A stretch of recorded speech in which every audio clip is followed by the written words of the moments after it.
Hello student, tangent theorem का आज ये तीसरा थ्योरम है। पहला दो थ्योरम में पीछे वीडियो में देख लीजिएगा। When one tangent contact one circle then क्या प्रॉपर्टीज आता है।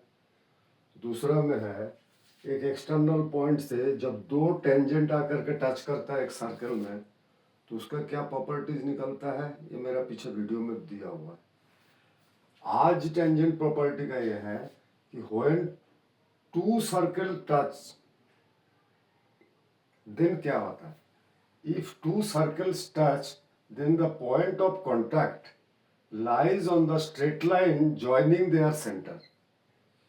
जब दो सर्कल कहीं एक जगह पर कॉन्टैक्ट होता है, टच होता है, देन द टचिंग पॉइंट मतलब पॉइंट ऑफ कॉन्टैक्ट, यहाँ ए सर्कल ए सेंटर है सर्कल का, इस सर्कल का सेंटर है बी, ये बड़ा सर्कल का सेंटर है, ये छोटा सर्कल का सेंटर है बी।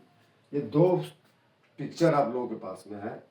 ये दोनों सर्कल एक्सटर्नली कॉन्टैक्ट, दोनों सर्कल बाहर है, ये दोनों इंटरनली कॉन्टैक्ट है। थ्योरम क्या बोल रहा है कि if two circle touch then the point of contact lies on the straight line joining their center. Joining their center मतलब ये जो point of contact है, that means मान लीजिए तो P है, ये point of contact P है, तो थ्योरम बोलता है कि ये point of contact जब हम ये join करेंगे दोनों सेंटर को, ये P जो है ये इसी के बीच में ही रहेगा, lies on the straight line joining their center।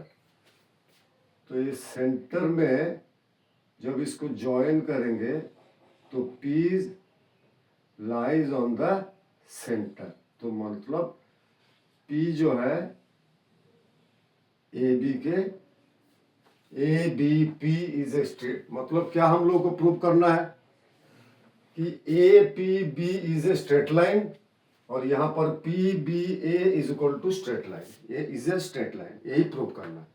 To prove क्या प्रूव करना है, A P B is a straight line और यहाँ P B A is a straight line, यही प्रूव करना है और यही थ्योरम बताता है। If two circle touch then the point of contact lies on the straight line joining their centre, right. अभी इसको प्रूव करने के लिए सबसे पहले क्या करेंगे, एक टेंजेंट बनाएंगे, ये टी हो गया, टी, इधर भी एक टेंजेंट बनाएंगे टी। तो टेंजेंट कोई एक पॉइंट ऑफ कांटेक्ट में कांटेक्ट करता है, यहाँ पर टेंजेंट जो है वो कांटेक्ट पॉइंट हो गया उसका पी। जिस सर्कल का सेंटर ये है उसका भी कांटेक्ट पॉइंट टेंजेंट का पी हो गया। जिस सर्कल का बी है सेंटर उसका भी कांटेक्ट पॉइंट पी हो गया। ये सब का दोनों सर्कल का point of contact and tangent P हो गया। अभी पहला दो थ्योरम में हम लोग जो पढ़े थे उसी का ही अप्लाई करेंगे। पहले थ्योरम में क्या पढ़े थे कि when one tangent contact one circle at the point of contact, at the point of contact and the radius, ये दोनों मिलकर के एक 90 डिग्री एंगल फॉर्म करता है। पॉइंट ऑफ कांटेक्ट और radius, tangent to point of contact and point of contact to radius मिल करके 90 डिग्री एंगल क्रिएट करता है। ये फर्स्ट थ्योरम में हम लोग पढ़े। तो दैट मीन्स ये दोनों 90 डिग्री एंगल हो गया। Angle A P T, angle A P T is equal to 90 degree और angle B P T is also 90 degree. ये दोनों 90 डिग्री एंगल फॉर्म हुआ, राइट। जब ये दोनों 90 डिग्री फॉर्म हुआ तब ये पूरा एंगल कितना हो गया, ये दोनों का अगर प्लस कर दें तो angle A P T plus angle B P T is equal to 180 degree. तो 180 degree that means this is a straight line. एक स्ट्रेट लाइन में एक एंगल बनता है तो that means 180 degree straight line angle is equal to 180 degree. तो यहां prove हो गया कि A P T is a straight line, मतलब P lies in between A and B. एक तो ये प्रूव हो गया।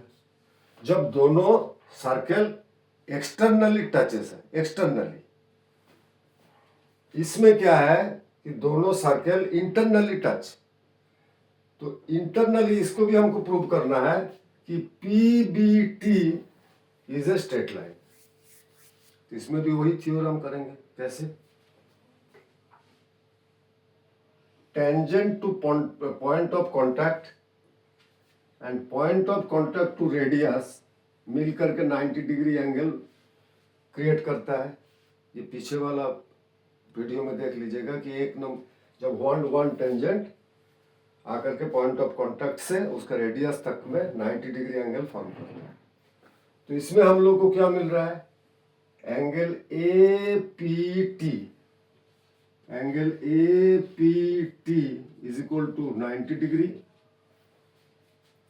और angle A B P T, छोटा सर्कल का B P T, angle B P T is equal to 90 degree. ये दोनों 90 डिग्री, ठीक है। तो हम लोग इसमें अभी लिख सकते हैं कि angle A P T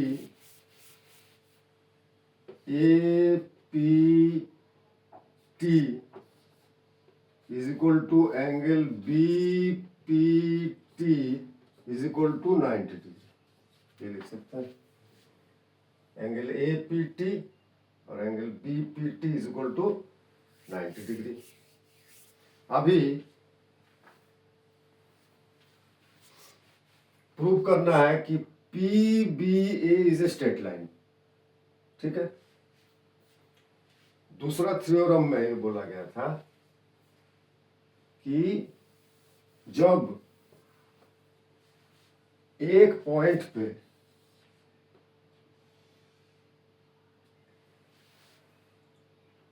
tangent and the point of contact to the radius, इसका मतलब हुआ कि रेडियस के ऊपर में पॉइंट ऑफ कॉन्टैक्ट से P T is perpendicular at B P.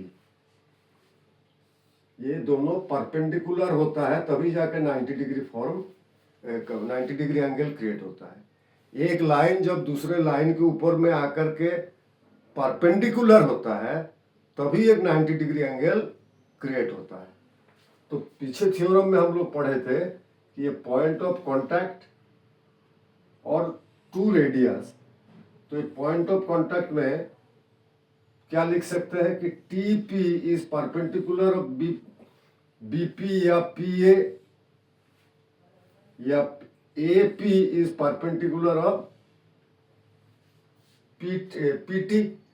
ऐसा हम लोग लिख सकते हैं कि T P perpendicular at of P ए,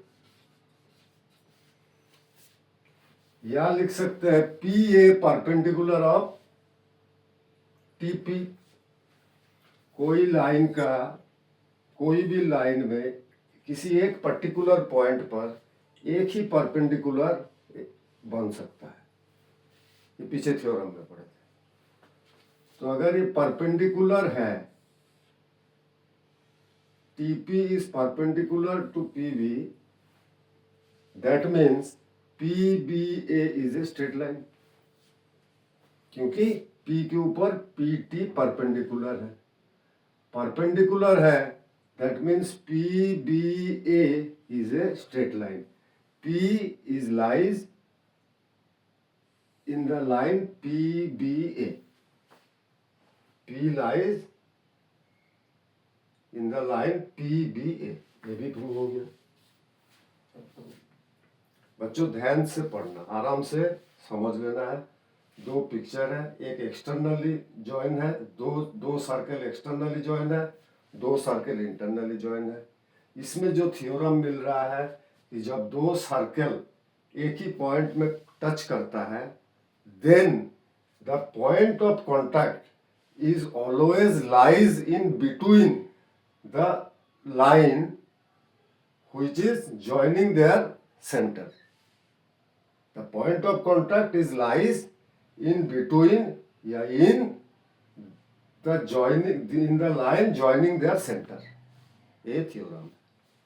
ठीक है, ध्यान से पढ़ना. जरूरत पड़े पीछे वीडियो देख लेना मेरा, उसमें जा करके. और कमेंट में अगर समझ में नहीं आता है तो कमेंट बॉक्स में लिख के भेजना, फिर दोबारा समझा दिया जाएगा. राइट? तब तक के लिए, आज के लिए बाय.